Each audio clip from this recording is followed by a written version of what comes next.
Que si Peñabots. Que si pejes zombies. Que si el yunque. Ay, que no te confundan. Conoce desde lo más básico hasta lo más complejo del entramado político en México. La política, desde una perspectiva joven, actual y objetiva. INCO presenta Política 101, los básicos de la política mexicana, con Abigail Martínez. La política es el arte de hacer que la gente no se meta en lo que sí le importa.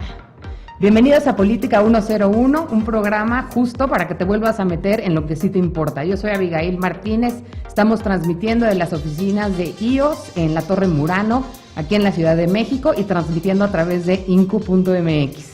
Esta semana varios temas que abordar en la agenda, muchas cosas pasaron, pero considero que hay 4 cosas en las que tendríamos que profundizar, las cosas que tienes que entender esta semana, y estas son: la número 1, pues que con un nuevo Congreso llegan nuevas cifras. La semana pasada te platiqué más o menos cómo habían quedado las votaciones, cuántos asientos le tocaban a cada partido dependiendo de sus resultados, pero pues como ya están ahí y ya empezó la grilla, ya va a haber una nueva repartición y se movieron todos nuestros números y vamos a repasar qué pasó en eso. La número 2 es el tema del PAN. ¿Qué está pasando con la oposición en México? ¿Qué está pasando con el PAN? ¿Cómo está viviendo esta reorganización postelectoral? Y vale la pena profundizar en ese tema también. El número 3, la estrategia de seguridad de Andrés Manuel López Obrador, con las nuevas noticias que nos dio esta semana. Y el número 4, les traje al mero que sabe del Tratado de Libre Comercio para que platiquemos un poquito más de eso. Entonces, si les parece bien, vamos a empezar. Y pues bueno, como les comentaba, esta semana ya fue la sesión de establecimiento de las 2 cámaras que forman nuestro Congreso. La semana pasada les platiqué que en la Cámara de Senadores Morena había alcanzado 55 lugares, obviamente con una mayoría relativa importante, pero esta semana ya empezaron a organizarse otra vez, porque como ustedes bien saben, hubo coaliciones, hubo listas compartidas, y entonces esto significa que mucha gente que, por ejemplo, entró por el Partido Encuentro Social, ahora se va a pasar a Morena, unos que entraron por el PT también se van a ese partido, unos del Verde se van al PRI, etcétera, etcétera. Entonces estamos viendo que en realidad lo que pasó en el Senado no fue tan significativo el cambio, pero de todas formas es importante. Morena queda con 58 curules. Esto le da un espacio de 6 curules más para alcanzar la mayoría absoluta, y los demás partidos se quedan básicamente igual. El PRI gana 1, el PAN se queda en 23, PRD y Movimiento Ciudadano, nada más el PRD pierde uno de los lugares porque se sale uno de sus representantes, decide ser independiente, entonces queda ahí flotando, y Nueva Alianza pues también se va a unir con el PRI, entonces de ahí estos movimientos tan significativos. Pero en donde sí es apabullante el cambio es en la Cámara de Diputados. En la Cámara de Diputados yo les había platicado que iba a haber 191 diputados morenistas, que pues de por sí no es un número muy conservador, pero a partir de una serie de movimientos, de la desaparición del registro de Partido Encuentro Social, del pleito que se echó con el PT, que se les puso medio folclórico a la mera hora y quería pelearles más lugares de los que tenían, pues entonces Morena termina, en lugar de con 191, que eran los originales, termina con 247. Y estos 247, obviamente, pues dado que son 500, se quedan nada más a 4 lugares de la mayoría absoluta en el Congreso. En el caso del PT, pues fue el gran perdedor, porque de 61 pasa a 29, esto pues por este pleito que se echaron, y aunque fueron con el INE a reclamar que esos lugares eran de ellos, pues el INE les dice: sorry Pancho, hiciste una alianza, y pues a veces las alianzas y los matrimonios no funcionan.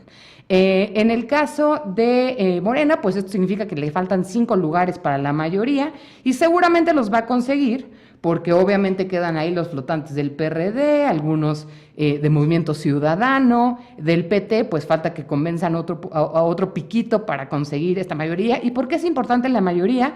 Pues porque Si tienen este número, pues les toca controlar tanto la mesa directiva como la Junta de Coordinación Política. ¿Y por qué importan estos dos órganos? La mesa directiva es básicamente la que pone el orden de cómo se van abordando los temas, qué iniciativas sí se van a ver en el Pleno, etcétera. Y la Junta de Coordinación Política básicamente son los líderes, las personas que tienen más peso dentro de cada partido para que se sienten a negociar qué temas sí se van a ver y qué temas no. Y al final del día, pues son tomadores de decisiones que abren o cierran puertas a diferentes temas en la agenda y por eso es que se espera que Morena siga peleando por estos numeritos. Estos números todavía no son definitivos, seguramente van a seguir agarrándose el chongo todo el fin de semana. Las sesiones para establecer grupos parlamentarios van a ser hasta el próximo martes y ahí es cuando ahora sí la mesa directiva defina quién se queda definitivamente en qué grupo, para que ya no haya cambios. Entonces habrá que estar muy pendientes con qué pasa con eso. Entonces estos movimientos no van a faltar porque lo que sobra en las cámaras es dinero y lo que falta es dignidad, y si no, pregúntenle a todos los que se fueron a sacar su selfie el día de la toma de protesta, que de verdad sí es vergonzoso en algunos casos, pero bueno, ni modo, ahora sí que aquí nos tocó vivir. El caso es que todo esto porque importa. ¿Se acuerdan cuando yo les platicaba de este escenario en los locos 70s y 80s de un partido único, un partido que controlaba todo, que controlaba el ejecutivo, el legislativo, el judicial? Pues para que no les cuenten, el 2018 va a ser una nueva versión de esto. ¿Y por qué digo eso? Pues porque en el primer día de sesiones vemos a todo un grupo parlamentario, casi la mitad de la Cámara, gritando: es un honor estar con Obrador, a manera de porra muy sentida. Y eso pues no lo habíamos visto desde el viejo priismo, cuando también le echaban porras al presidente. Y además ya avisaron que la fiscalía, esta fiscalía con la que les doy tanta lata, se va a quedar pues como la estableció el presidente, básicamente el presidente Peña a través de la reforma, básicamente controlada por el nuevo presidente, tanto la Fiscalía Anticorrupción como la Fiscalía de Delitos Electorales. Entonces, pues básicamente lo que les estoy tratando de decir es: bienvenidos a 1980. Que lo disfruten muchísimo. La segunda nota del día es el pan de cada día. ¿Por qué nos debe importar qué es lo que pasa con el pan? Seamos o no panistas, y dado que ahora estamos en 1980, es muy importante ver de dónde van a salir los contrapesos. Es muy importante ver quién es el que le va a plantar cara a este nuevo gobierno, pues que controla todo y que tiene manga ancha para tomar, hacer y deshacer. Para empezar, el PAN va a ser la primera minoría. O sea, si bien a todos los partidos les fue de la tuna, el PAN fue el que quedó menos peor. Ahorita, pues es la primera minoría con M mayúscula en ambas cámaras, pero pues es lo más cercano que tenemos a un partido organizado. El PRI es un partido muy organizado, pero pues quedaron 6 personas y no me sorprendería que de esas 6, 2 estén muertos, porque es tradición hacer las cosas así en el PRI. Pero bueno, el caso es que son muy poquitos y difícilmente van a tener suficiente peso para plantarle cara a Morena. El PRD está en vías de extinción, Movimiento Ciudadano le falta presencia nacional, ahí está haciendo algunos esfuercitos, pero no, todavía no le alcanza como para plantarse. Además, pues estos dos son, junto con el PT, que básicamente es de chocolate, pues son presa muy fácil de Morena. Además está el PAN y el PBM, el Partido Verde, pero pues estos dos son básicamente negocios familiares, y aquí les vine a platicar de partidos políticos, entonces tampoco hay mucho que esperar de ese lado. Pero bueno, ¿qué es lo que está pasando con el PAN? ¿Por qué nos importa? En la contienda preelectoral, como les platiqué en las semanas anteriores, pues básicamente se destruyeron entre ellos, perdieron a figuras importantísimas, se dieron hasta con el sartén, y obviamente pues entraron en una crisis de identidad al aliarse con Movimiento Ciudadano y el PRD, que básicamente pues son como el agua y el aceite. El PAN tenía muy claro ciertos valores católicos, conservadores, liberales, con los que había estado comprometido mucho tiempo, y al unirse con el PRD y Movimiento Ciudadano, pues tiene que comprometer mucha esta ideología, al tal punto en que la gente que votó por la alianza, pues en realidad no sabía por qué estaba votando, no sabía, estaba votando por una visión conservadora de la economía, una visión liberal de lo social, o que iba a ser más o menos ahí acomodándose conforme avanzaran. La respuesta que nos dio Ricardo Anaya a toda la contienda es que eso ya se iba a platicar después, que tenían problemas más grandes, y efectivamente así fue, pero obviamente pues eso derrumbó un poquito el apoyo que tenían adentro. La gente que ya se identificaba como panista pues quedó un poco desamparada. Algunos alcanzaron a irse con Margarita, pero pues Margarita los abandonó también a ellos a la mitad del camino. Entonces obviamente el candidato y el presidente tienen una derrota histórica, y aún así nadie los llama a cuentas. Eso es lo que más nos llama la atención. En este periodo donde uno esperaría que se pusieran más folclóricos, que dijeran, pues, ¿qué pasó? Tú eras el responsable, nos vendiste un proyecto que claramente fracasó. En realidad, pues, todo el mundo se mantiene muy calladito y además de eso, pues, sus reglas internas que tiene cada partido y cada partido define, pues tampoco le ayudan mucho. El padrón no es accesible para todos los que quieran contender a la dirigencia, la presencia nacional no se fortaleció a lo largo de todo este tiempo. Ahorita no tienen demasiados militantes porque pues los candados para hacer un partido político no te requiere un número como el que le pedían a los candidatos independientes, por ejemplo, pero de por sí de estos militantes no hay pocos en muchos estados y muchos en pocos estados. Entonces, básicamente, los que controlan esos estados con muchos militantes panistas, pues son los que controlan al partido y es lo que le ha dado mucha manga ancha al equipo de Anaya. Pero esta semana, ¿qué pasa? Pues que básicamente tocan fondo y algunos los empiezan a acusar de priistas, otros de perredistas. El caso es que hubo ahí una serie de presuntos chanchullos con la comisión permanente del partido, que es como el grupo de dirigencia que tiene que decidir quiénes van a ser los coordinadores en cada una de las bancadas. Y básicamente Damián Cepeda era el presidente del PAN, fue la mano derecha de Anaya toda la contienda, lo estuvo apoyando, estuvo organizándole el partido hacia adentro.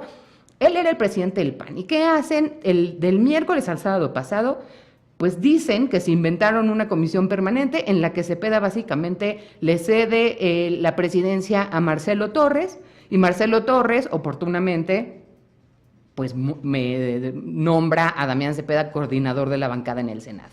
Esto básicamente se vio muy bien trasladado por un tuit de Carlos Bravo Regidor, en el que básicamente dice que Cepeda nombra al nuevo presidente del partido, Cepeda considera que es un gran candidato, Cepeda agradece el nombramiento y Cepeda toma la nueva nominación como coordinador de bancada. Entonces, básicamente, con esta movida, que la verdad sí estuvo bastante oscurita, todo el mundo pone el grito en el cielo, los gobernadores se rebelan, algunos senadores electos se rebelan, y entonces pues ya hasta empiezan a sacar sus tweets lastimosos, como Madero, que fue siempre su niño maravilla y ahora se siente traicionado y denuncia que quienes confiaron en él estuvieron equivocados. Entonces, pues un tema complicado para el PAN. Ojalá se logren organizar, justamente estamos en un entorno en el que necesitamos más contrapesos. No estoy segura de que tengamos claro qué tipo de contrapeso sería, no saben ellos ni siquiera qué es lo que quieren de la vida, entonces habrá que tener paciencia y si no, pues también ver qué es lo que pasa con el resto de los partidos. Finalmente, la tercera noticia, que es la noticia bono, pues es la estrategia de seguridad de AMLO, que esta semana nos sale con una super primicia. Resulta que los militares no se salen de las calles hasta el 2024. Y todo esto que vieron en sus pósters de la pacificación y de la amnistía, etcétera, claro que se va a hacer, pero se va a tener que hacer poquito a poquito, porque ¿quién lo hubiera pensado? Resulta que las policías no están bien equipadas y no pueden salirse sin que se haga un desmán, entonces los militares van a seguir ahí. Y básicamente, pues esto le da en la torre a muchas de las ideas de esta campaña y también decepciona mucho a muchos de sus seguidores que durante toda la contienda básicamente argumentaron que este tema de la militarización había sido una herramienta de represión, que Calderón había sacado al ejército a las calles para legitimarse después del robo de la elección. Y pues resulta ahora que siempre no, que sí es muy difícil, que hay nueva evidencia, que dice que no se puede porque no hay de otra. Y pues básicamente habrá que ver cómo les funciona esta corriente y este discurso que ellos alimentaron durante mucho tiempo, de esta famosa frase de fue el Estado, ¿no? La presencia de militares básicamente era una herramienta de represión, donde el Estado era el que estaba matando a la gente, donde los muertos eran un resultado del mal trabajo del Estado, incluso su responsabilidad, porque estaban matando gente inocente sin ton ni son, pero pues resulta que esta reflexión, pues vale la pena señalarlo, me hace pensar en esta famosa frase que dice, pues que no es lo mismo ser borracho que cantinero, entonces, pues habrá que ver cómo les va con eso. El tema cuarto, que estoy seguro que los tiene mordiéndose las uñas, es el Tratado de Libre Comercio, pero no se preocupen, que ya les traje a alguien que es el mero mero en este tema y vamos a platicar de esto en cuanto regresemos a su gustada sección de El Mero Mero. No se vayan, ahorita regresamos.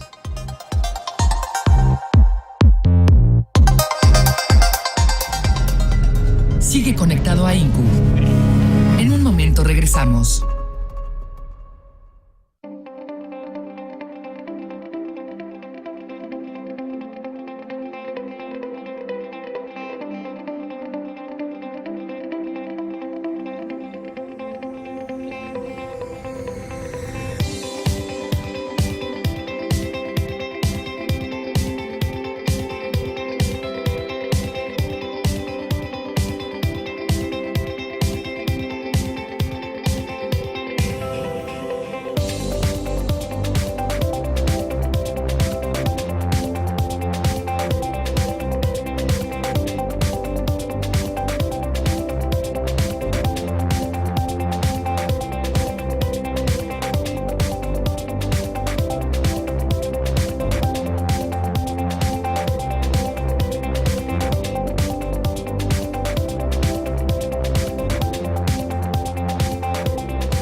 Son ejecutivas, mujeres de negocios, políticas, servidoras públicas, directivas, emprendedoras. Mujeres con posiciones de liderazgo. Descubre el creciente protagonismo de la mujer y los detonantes de su empoderamiento. Empoderadas, con Verónica Colza. Miércoles, 19:30 horas. INCU, Comunicación sin límites. Continuamos en INCU. Sigue con nosotros.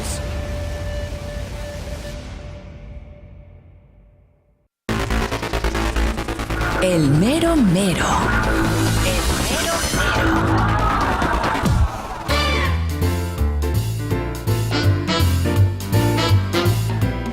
Lo que me tienes deuda, ya tengo aquí a mi super invitado, Twitstar internacionalista extraordinaire, Ricardo Smith. Bienvenido, ¿cómo estás? Muchísimas gracias por la descripción y también por la invitación, amiga. Me siento halagado. Yo cobro por la descripción, no te llega mi factura. Cuéntanos, Ricardo, platícale a nuestro auditorio, ¿quién es Ricardo Smith? ¿Hacia qué cámara tengo que voltear? Hacia allá. Hacia allá. Muy bien. Bueno, yo me especializo hacia acá. Ya no están moviendo nada, ¿verdad? Justo como el Telecan, muy movido todo. Bueno. Muy bien bajado, muy bien bajado. Yo ahorita lo que hago más relacionado con estos temas es que presido la mesa directiva, si así puede decir, del programa de jóvenes del Consejo Mexicano de Asuntos Internacionales. Comexi. Más o menos lo que nos dedicamos es analizar los temas internacionales. ¿Por qué? Porque pensamos que en México hay un déficit de atención por parte del público, es decir, de la parte de la demanda, pero también la oferta de análisis de temas internacionales pues no es tan vasta y justo queremos ampliar eso. Estamos como incidiendo en los medios, estamos haciendo conferencias. Por fuera también soy asesor para temas internacionales, un poco más, sobre todo en relación México-Estados Unidos y en temas de desarrollo sustentable para el expresidente Calderón, para su staff. Ok. Entonces ese es mi perfil más o menos. Qué Y bueno, buena soy onda. politólogo internacionalista, entonces algo estudié del tema. Muy bien. Algo leí también. Muy bien, me gusta tener invitados que no se titularon por internet, siempre es un bono y habla muy bien para la audiencia. Oye, Ricardo, pues qué padre tarea y no se sienten un poco como Sísifo ahora con esta nueva administración que dice que la mejor política exterior es una buena política interior. Claro, y justo creo que el mensaje que queremos dar y el mensaje que es difícil también dar, porque es un argumento contraintuitivo a veces, es que también la política exterior, bien conducida, bien formulada y bien ejecutada, te puede llevar a una más fácil política interior. Te puede resolver muchos problemas y ahorrar problemas. Y creo que justo eso se relaciona con el Telecan. Es decir, eso es el incentivo principal de lo que está pasando ahorita, ¿no? Quitarte los problemas para que la siguiente administración pueda enfocarse en política interna. Claro, ¿no? Y qué bueno que ya entramos en materia. Yo estoy infartada, Ricardo, dame paz. ¿Qué está pasando? A mí me madrugaron la semana pasada, Claro. Yo estaba muy tranquila pensando que sigan en la rencilla total. Y el lunes, beso, beso, abrazo, abrazo, ya todo se logró, olimpiadas, medallas. ¿Qué pasó? Explícame. Bueno, creo que sí es importante hacer un recuento de qué es lo que pasó con la renegociación del Telecan desde hace como un año, ¿no? Uh-huh. El Telecan, como todos sabemos, fue firmado en el 94, justo el mismo día que entró en vigor y que se anunció el Telecan, es cuando inician las revoluciones zapatistas. Todo el mundo conoce eso, todo el mundo conoce que fue una negociación de casi como 2-3 años, fue mucho, muy largo. Fue durante el gobierno de Carlos Salinas de Gortari, él fue el que impulsó esa iniciativa. Fue una gran negociación y al final tuvimos Telecan. El que no será nombrado. El que no en los será próximos nombrado. 6 años. Justo y el enemigo de quien ahora va a ser presidente. Y ahora tenemos nuevo Telecan. Ya habíamos tenido intentos de renegociar el Telecan, sobre todo con Fox. Había habido esta propuesta del Telecan Plus, ¿no? Y también de actualizar la relación México-Estados Unidos. Nunca se logró hasta que llegó Donald Trump, porque esa fue una de sus promesas de campaña. Él decía que el Telecan ha sido el tratado comercial el peor que ha habido en la historia, ¿no? Que no ha habido un tratado que más perjudique a los intereses de Estados Unidos y que sobre todo México tomó ventaja de Estados Unidos. Sí, que les vimos la cara, claramente, ¿no? les vimos la cara. Uh-huh. En esta vez nosotros éramos los listos de la historia, los que ganamos. Es Una conquista. el mexicano de Schrödinger con Trump siempre, ¿no? Exactamente. A la vez es flojísimo y no hace nada, y a la vez es un evil mastermind que le quiere ver la cara a Estados Unidos y lo logra. Exactamente. Fue una victoria, yo creo que para México la primera victoria en imagen pública en una batalla contra Estados Unidos. Exacto. Más o menos. Y yo creo que a partir de esto, pues se hizo prioridad para su gobierno renegociar el Telecan, y sobre todo porque atiende a esa base de votantes, sobre todo del Midwest en Estados Unidos, en estos estados del Rust Belt también, que con el Telecán perdieron, sobre todo quienes se dedicaban a la manufactura, quienes se dedicaban a ciertas industrias que al final perdieron, justamente como el acero, ¿no? Las acereras, la gente en Pittsburgh fueron acereras que al final quebraron porque pues era más barato traerlas desde Canadá, por ejemplo, que ahorita es el principal socio comercial de Estados Unidos en términos de acero. Y también pues, en general para los manufactureros, para el blue collar worker que tanto decimos. Entonces, pues fue una promesa de campaña, había gente que obviamente lo veía bien, que además el sentimiento antimexicano abonaba también al tema inmigratorio, y pues entonces en 2017, el año pasado, en agosto, inician la renegociación del Tratado de Libre Comercio de América del Norte entre México, Canadá y Estados Unidos. Claro, y también como respuesta a esta amenaza, porque digo, nosotros como mexicanos, ya que nos llamaron violadores, asaltantes, pues te sientes feo, pero después ves que en realidad es un miedo contra todo, ¿no? Es un miedo contra todo lo que no sea americano. En esta definición muy rara de América, que siempre ha sido un país de inmigrantes, que antes se enorgullecían mucho de eso, y que ahorita ya cambian este tono a todas las amenazas vienen de afuera, todo lo que nos ha salido mal es por habernos abierto al mundo, y entonces tenemos que cambiar esa tendencia, ¿no? Y a mí me preocupa que en México también ya empieza a pegar este discurso nacionalista, ¿no? Y creo que también, aparte del discurso nacionalista, era un discurso basado en hechos falsos. Es decir, Donald Trump se basó en vender la idea de que existía un gran déficit comercial y que ese déficit comercial llevaba a grandes males para Estados Unidos, cuando realmente los déficits comerciales en el mundo actual, en el comercio actual, en lo que entendemos como el intercambio entre naciones, no te dicen mucho. Los déficits comerciales, sobre todo, te van a hablar de que tú estás importando más de lo que exportas, ¿no? Ese es tu déficit comercial. Pero en el caso de países tan integrados como México y Estados Unidos y Canadá, es decir, justo lo que tú vas a exportar también tiene contenido del otro país al que le estás exportando. Es decir, las exportaciones mexicanas hacia Estados Unidos tienen casi un 40% de contenido estadounidense. Cuando un estadounidense le compra a México, también está promoviendo trabajos en Estados Unidos. Y esas son cosas que Donald Trump, pues, o no quiere entender o no le sirven para la narrativa que quiere dar. Claro, y justo por eso es tan importante y por eso hacemos este tipo de programas, porque a veces este desconocimiento genera estas percepciones y estos discursos que pues, como que a la gente medio les hacen sentido y te los compra y nadie se mete a checar el dato. Exacto. Y que no es algo nuevo, o sea, en otras administraciones, sobre todo las republicanas, que ahorita los republicanos de hoy, así como los republicanos de Bush no entenderían el republicanismo de Abraham Lincoln, claro. Los republicanos de Trump ya no entienden el de Reagan y el de y es que domina el partido republicano ahorita. El trumpismo es realmente the law of the land, es la ley de la tierra en los republicanos. Pero estaba internalizado entre republicanos y demócratas, tenían muy claro, tenemos que cuidar a México, es una frontera gigante, y si le va mal a México, nos va mal a nosotros. Exacto. Y quisieran o no, y lo vimos cuando tuvimos nuestra crisis, que nos mandaron un préstamo para echarnos la mano justamente para que no se nos desplomara la economía, cosa que por ejemplo con Argentina no hicieron. Fue como, ay, chavos, qué mal, qué difícil su situación, ahí se ven. Claro. Y aquí salieron al quite luego, pero a Trump, en este absoluto desconocimiento del mundo y todo lo que no sea Donald Trump, pues le hace mucho sentido esto y no mide las consecuencias de sus actos. Esta amenaza de acabar con el tratado claramente es muestra de eso, ¿no? Realmente lo que mucha gente lo describe es como un balazo en el pie, es casi como... con ciertos fines políticos dentro de mi mapa mental de cómo yo concibo la política, me parece que es totalmente benéfico ir contra el libre comercio cuando hay evidencia económica clara de cuántos trabajos en Estados Unidos, que son bastantes, son sostenidos por el comercio con México y con Canadá. Y no solamente hablamos del sector manufacturero, que implica al automotriz, que eso es como el poster child del libre comercio en América del Norte, sino también en la agricultura.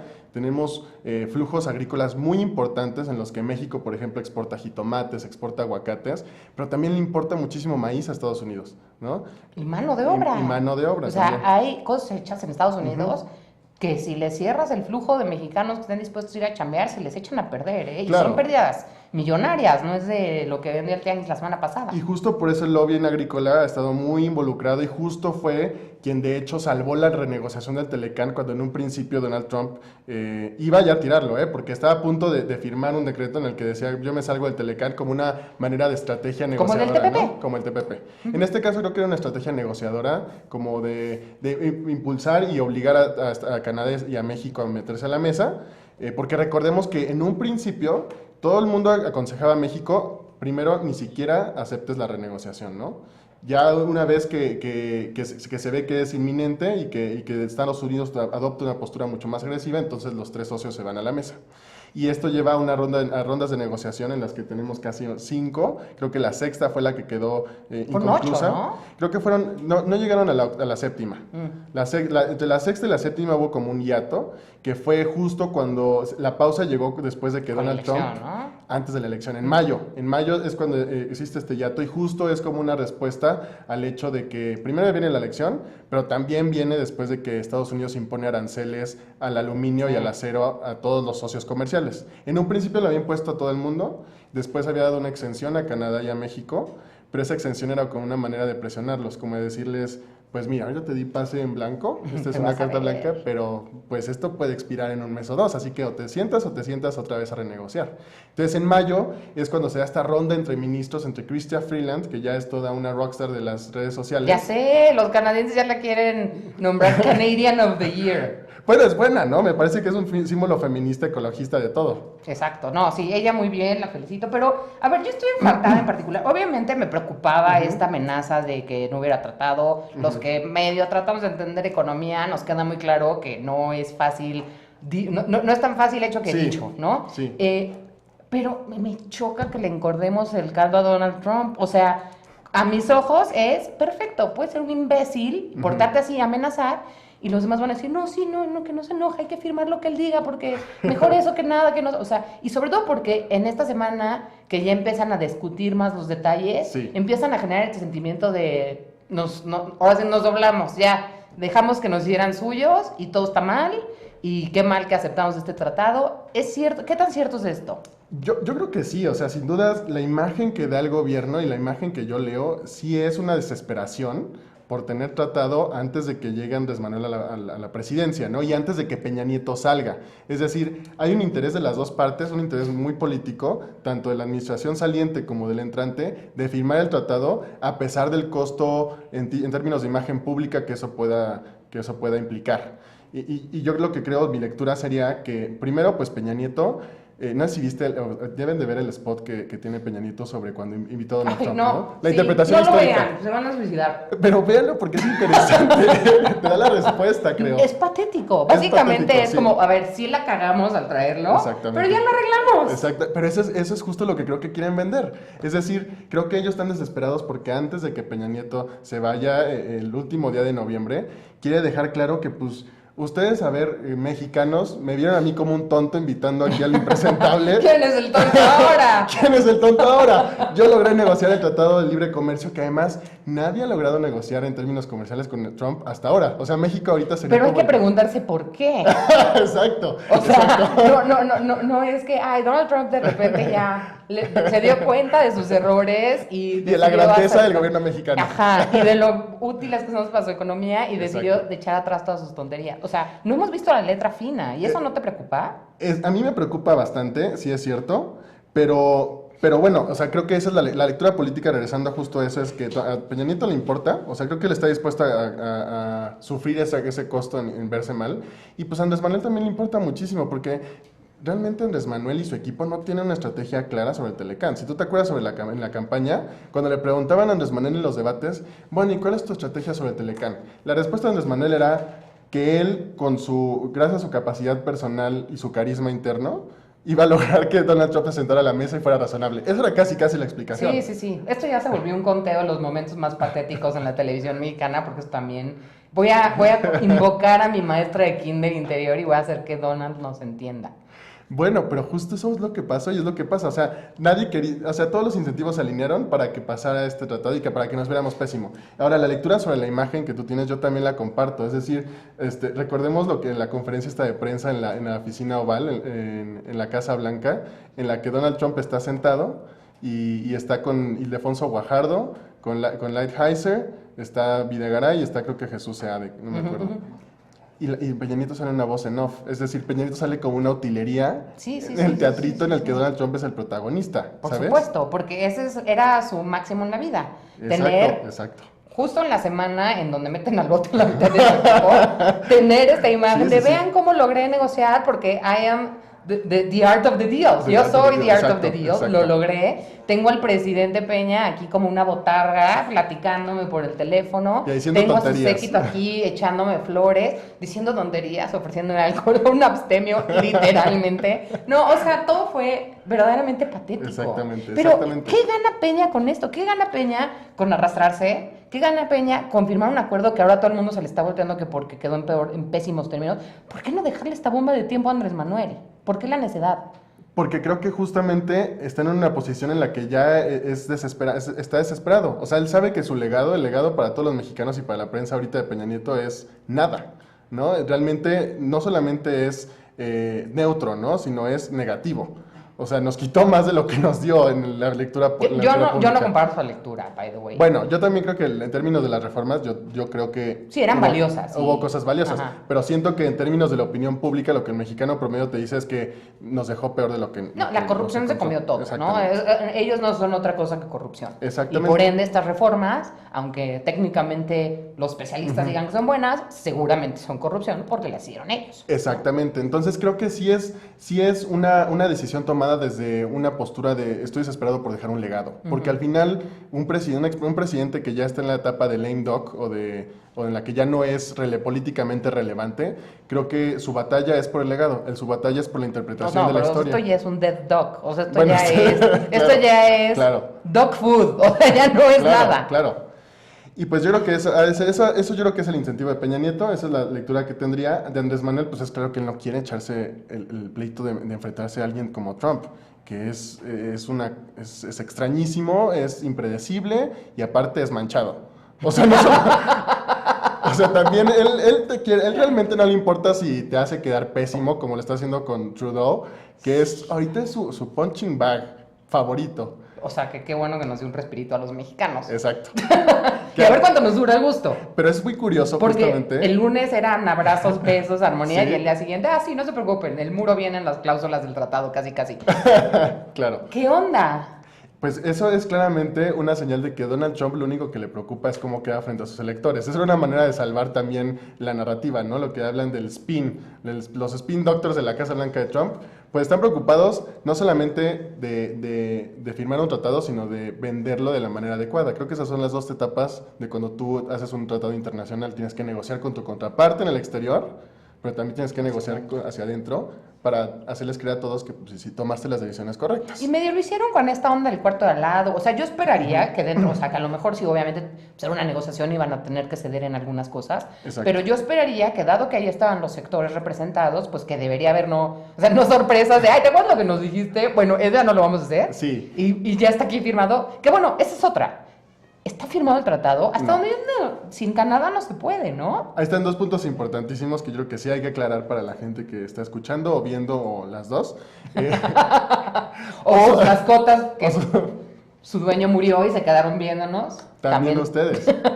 Pero bueno, entonces la primera de la que hablas es, a ver, ¿qué es lo que se llegó este lunes? En primer lugar, se trata de lo que en la prensa y en los medios internacionales hablan de un acuerdo en principio, que es casi como un acuerdo de caballeros.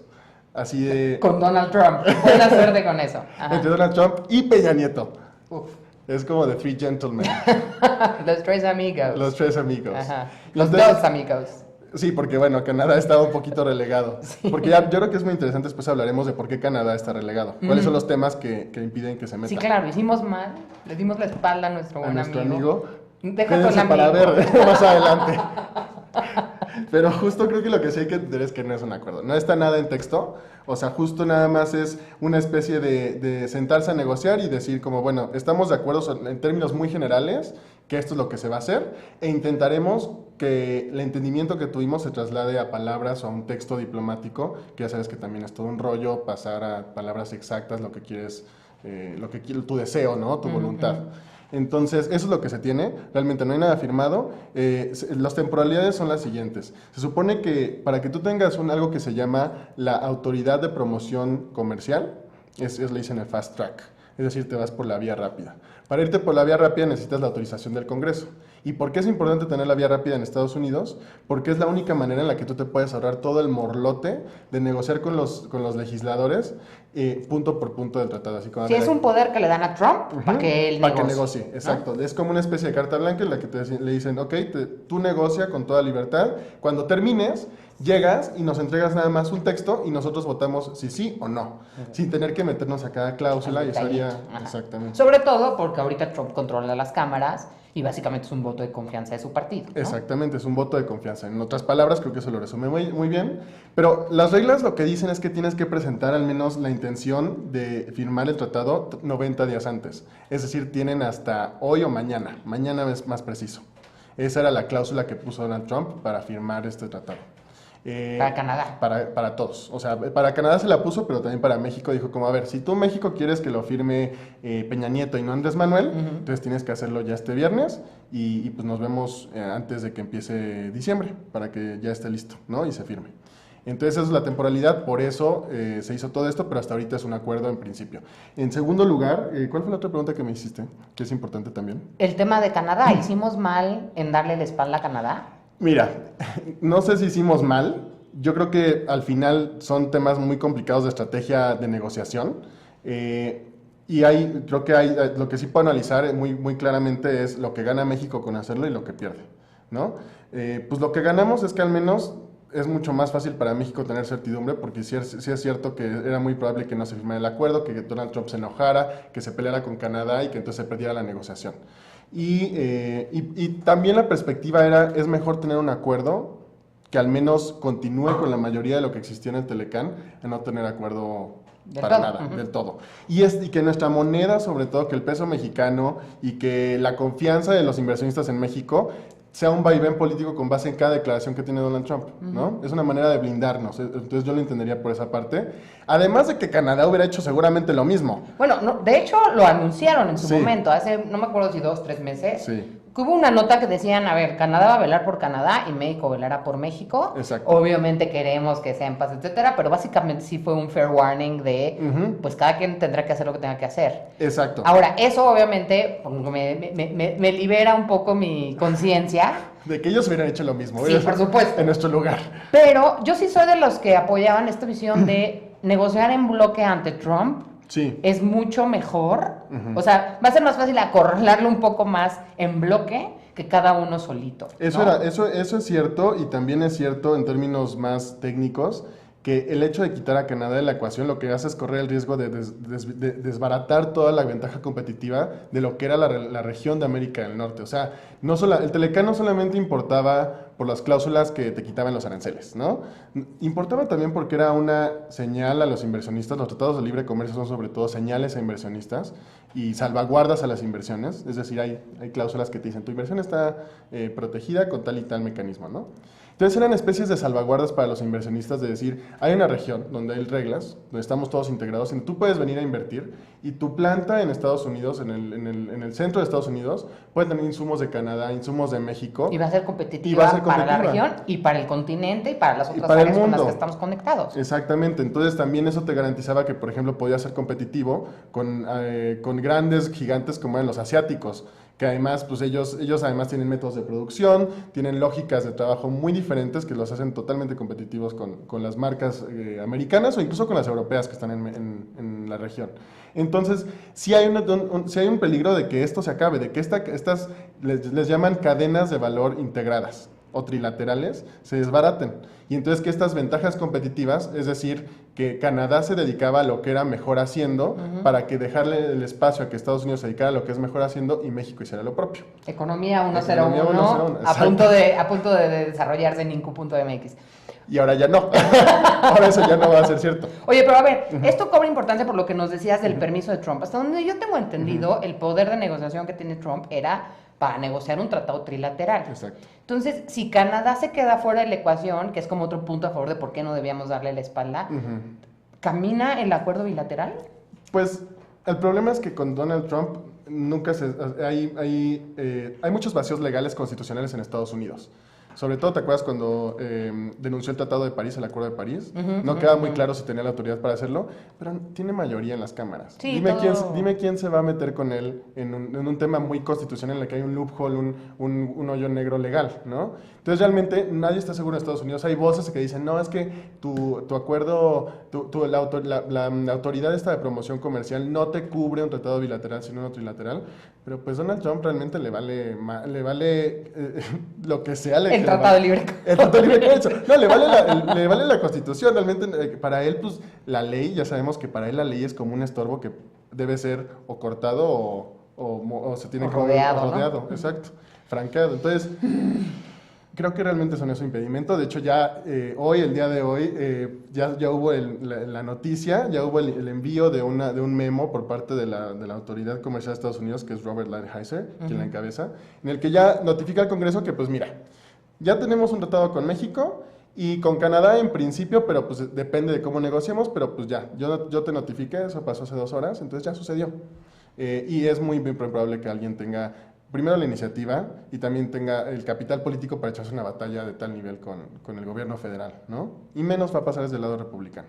Claro, ok. Así que ese creo que no es tan impedimento. El impedimento mayor pues es el inconveniente para toda la región, porque seguramente los grandes de la automotriz deben estar hechos bolas y además asustados de que se vaya a desbaratar esa ventaja competitiva que tenían.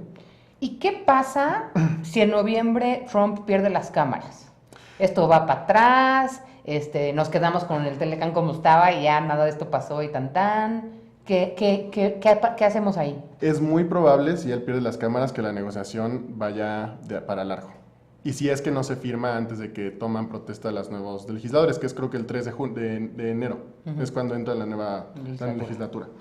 Si no hay Telecán para entonces, ya firmado, entonces iba a ser un morlote, entonces vamos a tener que negociar otra vez con los demócratas, si es que hay mayoría demócrata ahora en alguna de las 2 cámaras, que todavía es incierto, creo que todavía no estamos seguros.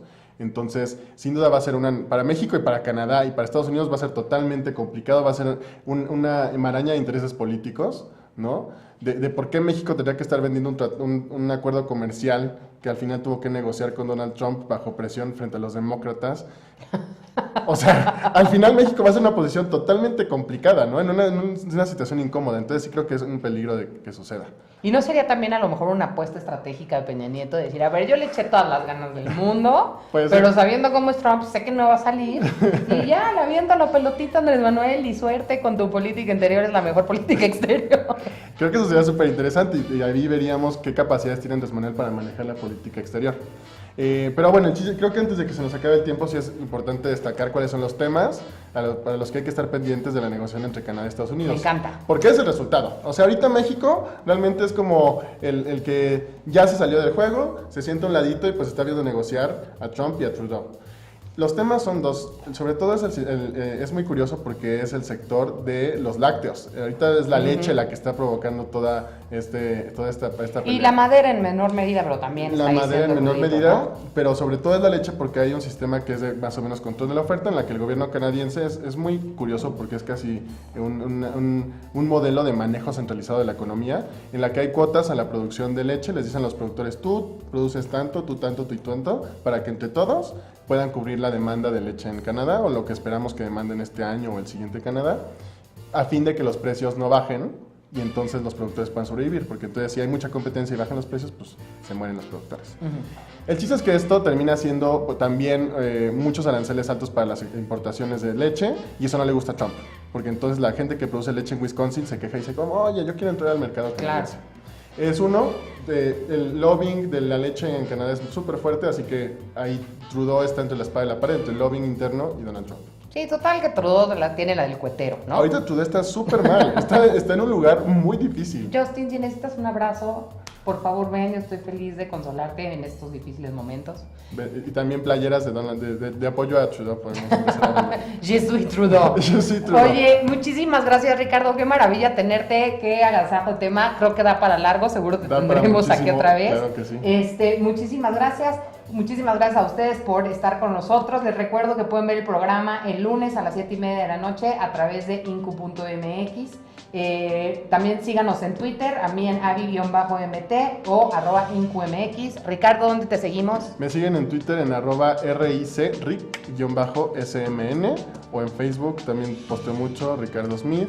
Y creo que es mejor en Twitter. Perfecto. Mil gracias, Ricardo, por haber venido. Gracias por la invitación. Muchísimas gracias. Yo soy Abigail Martínez, transmitiendo desde las oficinas IOS en la Ciudad de México. Los esperamos aquí, me despido y nos vemos la próxima semana. Hasta la próxima. Nos vemos.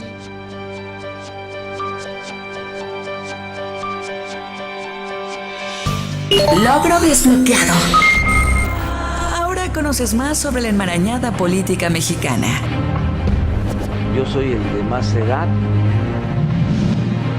No eres el de más experiencia. Se desplomó sin haber logrado un... Esto fue Política 101. Los básicos de la política mexicana con Abigail Martínez. No te pierdas nuestro próximo episodio.